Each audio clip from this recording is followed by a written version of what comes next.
Hello everyone, today we're going to look at how to do the Tunisian purl stitch. So you, as usual, will start with the foundation stitch. I've done a few rows of the purl so you can see what it looks like. But basically what you're going to do is on this stitch, we're going to be working with the top vertical bars for the first half of this stitch. What you're going to do with your working yarn is you're going to pull it behind like this. You're going to skip your first bar here and go into the second one, going from left to right.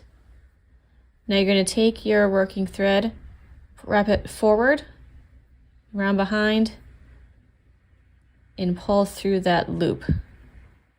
Okay, to show it again, bring this back. Loop under, just one loop, wrap it around, and pull through.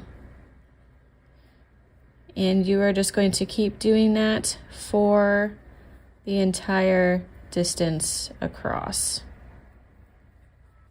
All right, once you have finished that, you're going to yarn over, pull through one, and then as with other stitches, you're just going to yarn over and pull through two, all the way down in order to finish up your row.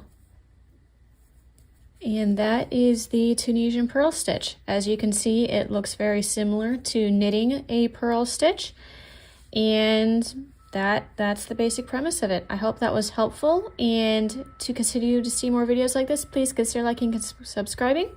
Have a fantastic day, and I'll hopefully see you for my next video. Bye!